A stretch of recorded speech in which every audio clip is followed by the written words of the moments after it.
Well, you know I'm in love with, your reform efforts here in Latin America, so it's a privilege to be here again. You've got to dare to win first, so let's start on the upside.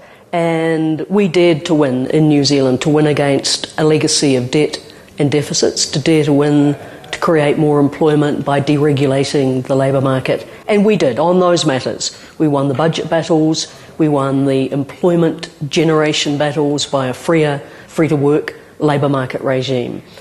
And my experience has been that there's something like a reformer's triangle. So at the top of the triangle are the ideas. They are the universal elements. The bid for freer markets, the bid for more personal responsibility, the bid for stability in money, the bid for fiscal responsibility. Those are the big ideas that are enduring. Then you have to have the champions, because the ideas won't basically be animated, except if champions are prepared to hold the torch. And, the thrill about a forum like this is seeing so many champions. And, champions, we win and lose. But at heart, we want to continue. We're activists. We want to continue to be champions. My experience has been that, like the Bermuda Triangle, it's the third part of the triangle that can kill the ideas and can kill the champions. And that's what I call the machine. And what do I mean by the machine? That's more around the institutions. Bad institutions can defeat good ideas. It's around the public service in particular, which many would say is the permanent government.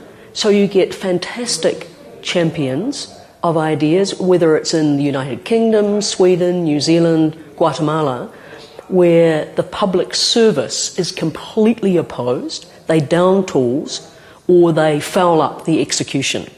So reforming the public sector, reforming institutions, and part of the machine too is political parties. Political parties can defeat champions in their ranks, and that was the fate of both Sir Roger Douglas and myself. In the end, we were defeated, if you like, in terms of our ability to keep reforming by our parties. So the machine is very important, and more attention needs to be paid to how we can get modern tools, modern machines that are in keeping. By machines, I mean to execute, the environment in which you take the idea, you translate it into practice. Now, technology is creating fantastic new machines in education and health, social protection, in campaigning and rehabilitating the vocation of politics. So that's been my experience. Don't let the idea, the champion, be defeated by a bad machine. Don't fall into that black hole. I gave priority to labour reform because it is really the friendly face of the free market. The unfriendly face is a controlled labour market. The unions win. The people who are on the inside, who have jobs, they win. But everybody on the outside, the dispossessed, the people who shut out of the labour market, that's such a misery. And to me, a really good validation of a free market approach is a free-to-work approach. In the end, people will buy into very radical change if they can be winners, if basically their boat can rise in that free market tide. And the most blessed thing an individual has is their talent and their ability to apply their talent. And to me, it's highly immoral for people to be shut out of a labour market, not have the dignity of being able to pursue their own line of passion, make their own contribution. So to me, there was a very moral as well as a market case for a free-to-work regime. I'm a very radical person, and a Minister of Finance in my kind of political system is the Minister of Reform. And if you've got a lot to do, you're very busy. 24/7, down in the engine room, generating both the technical side as well as the execution side of the reform. If there's one thing that I didn't spend the time on that I should have, it was on the communications. So you just don't need a reform strategy, you need an equally excellent communication strategy. If I could do anything differently, it would be to have put my public relations hat on more frequently than my stern reformer's hat.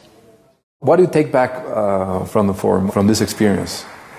Well, for me, the really unique thing about this forum is that you have both players and coaches here. Current reformers, young people from Lithuania, Cote d'Ivoire, South Africa, people who are involved in the public policy domain. And the thing that I take back as a coach, somebody who did play the game, is how wonderful it is to see concrete steps taken to address not just the quality of public policy, which matters a lot, but to help enthuse, encourage and coach people who are currently in that reform game. And I do worry about politics generally. It's fallen into such disrepute that you cannot attract people of great talent and of great commitment to the domain. So rehabilitating the vocation of politics was one of my ambitions for this forum, and certainly for the players who are here. I'm sure they will go back better energised, better equipped to execute the reform in their countries, and where it's public policy that will make the transformation for them. So you played a very concrete part in advancing that agenda for them.